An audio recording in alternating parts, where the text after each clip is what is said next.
Thank you for joining this panel. So the topic is the partnerships and opportunities for investing in the university spinout ecosystem.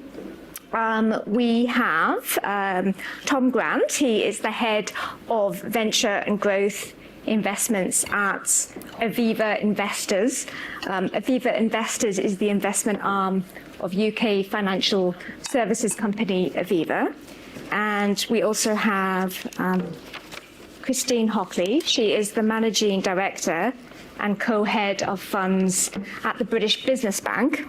And the British Business Bank is a government-owned economic development bank that supports smaller UK businesses with finance and research. So we're going to be discussing kind of investment opportunities in UK spinouts, and we're going to talk a bit about the Mansion House Accord. And for you who don't know what the Mansion House Accord is, it's a voluntary initiative that allows the UK's largest pension providers to invest at least 10% of their defined contribution funds in private markets, and 5% of that has to be allocated to the UK. So we'll be mentioning the Mansion House quite a bit, but that's, just a quick primer on what that is. So I was wondering, first of all, if we could start with Tom, if you could just talk about kind of the history of your corporate venturing activities at Aviva and how you changed your structure as a result of the Mansion House Accord. Yeah, no, delighted to. So Aviva Group has been investing in venture capital for a decade. The overwhelming majority of that time has been as a strategic corporate venture capital fund, where we've been investing directly into companies where there's a strategic alignment, so a dual strategic and financial rationale behind the investment, predominantly in Series A opportunities. We've also had a fund of funds program and a joint venture with a startup studio and incubator called Founders Factory. So 3 areas on that CVC side of things. What's happened over the sort of last few years is the Mansion House Accord and sort of the tectonic plates of UK institutional asset management land shifting to open up opportunities for private markets and venture capital in my instance. And so we've had to repurpose and restructure the team. And so we've moved from a group center CVC solely, running a single mandate, to a standalone new investment desk within our wholly owned asset manager, Aviva Investors, within the private markets division. And so we're a venture and growth capital investment desk there. We've slightly grown the team and launched a new second mandate, which is called the Venture and Growth Capital Fund. And that's one of these new LTAF fund wrapper structures, which is a fund wrapper that is more suited to be able to engage with the DC client base. So I'll pause there, but that gives a bit of an arc of what we've done. And that last move had sort of been built up to for about 2.5 years, executed from a human being's perspective in the summer last year, and we launched the fund on the 31st of January this year. And so in terms of UK spin-out opportunities, why is it, why are you interested in that kind of asset class? So our fund doesn't only invest in that asset class, it's more broad than that. It's more of a generalist one, but we focus on fintech, health tech, science and technology with climate and sustainability embedded throughout. So it's an aspect of what we focus on, but it's a really important one. So some of these are well known, spoken about characteristics, but quality of science and technology is globally high quality in the UK. So raw material is good. Quality of people is also good. There is a maturing of the ecosystem. OSE's had its 10th birthday, for example. I know they were here yesterday with CIC and Northern Gritstone, and so some of those place-making building characteristics are now getting to the point where they're getting quite mature, which from our perspective is interesting because we want to invest indirectly via entities like that so that we can build a pipeline to invest directly into larger later single portfolio company opportunities.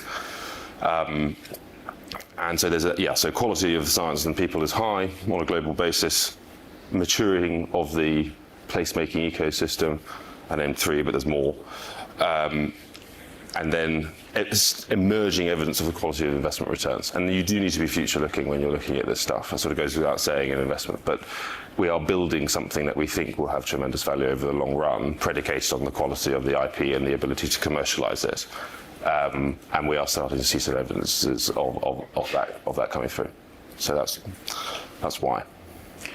So Christine, the British Business Bank, what's its role in sort of supporting the venture capital investment in early stage and later stage technologies?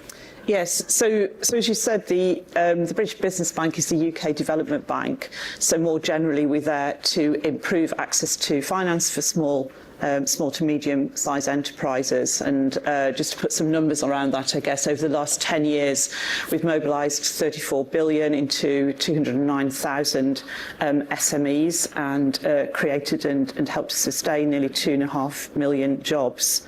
And we do that via a banking and an investment arm. So specifically to this conversation in the investment arm, we have a 3 billion programme that invests in patient capital. So that's been going since 2018. And what that does is invest mainly in funds. So we invest in venture capital funds, predominantly at the growth stage, because the capital was there to close that later stage growth gap as the companies were maturing in the UK. The UK is a really great place to start a business. But in 2018, when the programme was set up, actually the capital to grow those businesses was not as prevalent. So we focus on growth stage venture capital investment, but we also have some earlier stage venture capital investment. So we're invested in 89 funds now. We work with 47 fund managers. We also co-invest as well with those fund managers into some of the companies. And then we have a programme very specifically focused at later stage deep tech and life sciences, because the gap for capital at growth stage in those particular areas, and this is very pertinent to university spinouts, is when you compare it to the US, is a lot less, particularly at that later stage. So we're now invested in about 36 companies and have invested about 230 million pounds into those. And so how does the Mansion House agenda sort of fit into what the British Business Bank is doing? Yes, so I mean, we're the largest domestic investor in UK venture, and so therefore we've got a great showcase of what the UK can do amongst our investments in terms of the technologies, the companies, etc., the fund managers, the ecosystem. So private money coming into this, or pension fund money coming into these businesses is really key for their growth. So what we have announced is that we're working to build a fund. We're looking to raise private capital from the pension funds, from the Mansion House signatories, hundreds of millions of pounds. And we've announced that we're working with 3 pension funds now: Aegon, NatWest Cushion, and London's CIV. Is the first sort of local government pension fund to come in and to work with us on that. We recently in May announced that we've got FCA authorisation for that vehicle, so we're working to put that into place so that we can then bring in Mansion House money into this asset class. So Tom, could you just walk us through your investment strategy in relation to spinouts? You know, are you investing in funds? Do you do direct investments? Yeah, no, happy to. So just taking one step back, so from the fund, about 1/3 of the money goes indirectly either via funds or things that look and feel like a fund, and 2/3 directly into portfolio companies in sort of larger later financing, Series B onwards. And that is we apply that ratio to all of our investment areas. So the science and technology, university spin-out opportunity has a similar kind of blend. So what that means is we will invest with funds who are associated with universities, and we see that as a long-term partnership where we get to know them well, and crucially, we get to know the underlying portfolio companies well, and can track them indirectly over time, so that as they emerge and mature, we are in a position where we're more well informed to appraise that investment opportunity than just turning up cold at it on day one, or reacting perhaps to a co-investment offer, all that sort of stuff.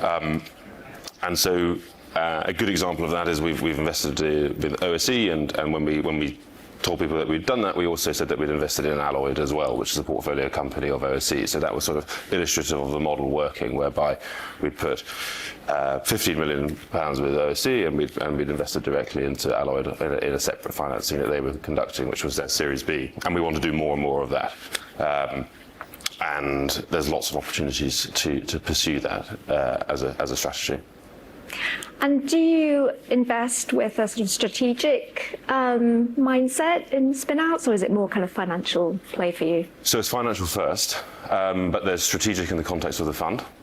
So strategic in the context of Aviva Group, that is a separate investment mandate. So we retain the strategic CVC mandate that we run, and the individuals associated with that are aligned to that strategy, and I'm aligned with other colleagues on mandate 2, which is the Venture and Growth Capital LTAF. So strategic in the context of the fund is when we're looking at fund investments associated with universities or sort of knowledge-based ecosystem platforms, we ask ourselves, is that a good investment financially in its own right? Yes, no. Needs to be yes. And then second is, what does an investment there unlock for us from a portfolio perspective, access, expertise, whatever it may be, to facilitate the 2/3 of the money that we want to do directly into portfolio companies. So we think about that a lot. We get it sort of written down on paper and signed, so that we have an operating model that works. So there's strategic in the context of the fund. Aviva Group, as a CVC, has its own strategic mandate, but that's been brought much tighter, closer to core around fintech and health tech, and a much earlier stage. Yeah. And so there's a lot of focus on the Golden Triangle, right? And spinouts coming out of Oxford and Cambridge and the London universities. What kind of plans, Christine, maybe if you could speak from the British Business Bank point of view, do you have to kind of encourage investment outside of the Golden Triangle? So, I mean, I think our strategy is to invest in the best fund managers. We just talked about what Aviva's strategy is. So we're also investing for commercial return, because if we're going to encourage private capital into the asset class, which is one of our policy aims, then we have to demonstrate that the asset class makes a return. So we're absolutely looking for return as well, but we also have a double bottom line in terms of what we're looking for from a policy point of view, and that's for investment into the UK, but clearly investment across the UK from British Business Bank's point of view is really important. So when we're looking for fund managers, if they're investing outside of the South East, just more generally, then that's really important because there's lots of great opportunities there. So when we're looking at opportunities, for example, we invested in Northern Gritstone, which I know was here yesterday as well, but they came to us with this proposition of investing in the universities from Manchester, Sheffield and Leeds, and bringing that all together made complete commercial sense. So when an opportunity presents itself like that to us, then we're very happy to look at that. But I would also say that often managers do invest in university spin-outs from across all sorts of different types of universities. There are really great faculties there producing really fantastic technology, and the commercialisation of those is there. And so we are invested in spin-outs from across the UK via venture capital fund managers who don't specifically focus on one or two universities, but equally we are invested in Golden Triangle universities as well, because what we want to do is to support the great technology within the UK to make fantastic growth businesses to support the UK economy. Tom, do you look outside the Golden Triangle? Do you have a We do, yeah. So we're co-investors in Northern Gritstone, for example, and we've got high expectations for that. We think the sort of friendly competitive tension that exists between various characters is welcome, and we hope that plays through to strong investment opportunities over time. So we do, yes, is the straight answer. We think it's important to have critical mass. And so that's sort of the quality of the relationship with the institutions, how that's codified, is it slick, does everyone know their roles, responsibilities, and so that can come together nicely. And then critical mass of financing as well, so that you have the ability to be permanent and resilient. So we'll look for more stuff like that. We have an investment mandate that goes beyond the UK.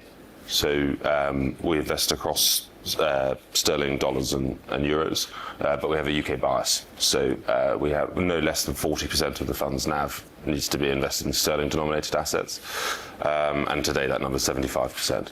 And that reflects who and what we are and where we've come from. But we've purposely built the vehicle, structured the vehicle such that we can be more broad in our pursuit of opportunities. I wanted to just leave some time for questions if anyone does have a question. While you're thinking of one, there's a lot of discussion about how UK spinouts in particular, they really don't have access to sort of later stage capital, and they end up moving to the US and eventually being acquired. And for example, Oxford Ionics, the big exit that OSE had announced last week, that is an American firm that is buying that company. Christine, maybe you could comment on, what's your kind of response to that? Do you think that the bank could maybe play a role in sort of stemming that tide of companies leaving the UK just because there's not much access to the later stage capital? So I think what we've been doing is building the ecosystem. As I said, the issue that back in 2017, when the patient capital review was done by the government, it identified that there was a gap at later stage patient capital. And so that market has grown. When we first were given the 2.5 billion, the question was, where would we invest it? There weren't any throughout Europe, actually. There were very few growth stage fund managers and people investing at that stage because the ecosystem was not sort of wide enough for that, and that ecosystem has grown phenomenally. There's now a really great ecosystem of later stage capital, but obviously we need to do more. It needs to continue, and we know companies do look for US investors, and it is why we have a program that looks at that later stage life sciences and deep tech. We also have a program that looks to encourage later stage life science investors into the UK as well, particularly from America. I think as we look forward, the spending review was announced last week, and it was announced that the British Business Bank was going to get additional capital, so from 17.4 billion up to 25.5 billion, I think it is, and also that we're going to have a permanent capital base, and that's actually quite important for this sort of question, because what it means is that that we can recycle the returns that we get back, and we can have strategic capital allocation across the areas that the government wants us to address, and a lot of this money will go towards the government's industrial strategy. So if we look at that industrial strategy and clean tech, climate tech, the areas that it's looking at, there's fintechs in there, defence, for example. A lot of these deep technology companies that will be spin-outs and coming out of the universities will be a focus of where the investment might flow to, and what it allows us as the British Business Bank to do is to be more nimble. Rather than having set programs with set criteria that we've had, we'll be able to be more nimble to react to the market.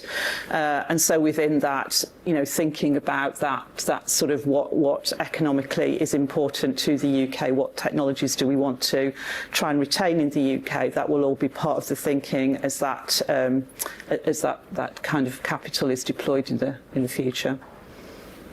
Tom, I was wondering if you had any thoughts about how corporate venture capital could maybe be providing that kind of later stage funding gap.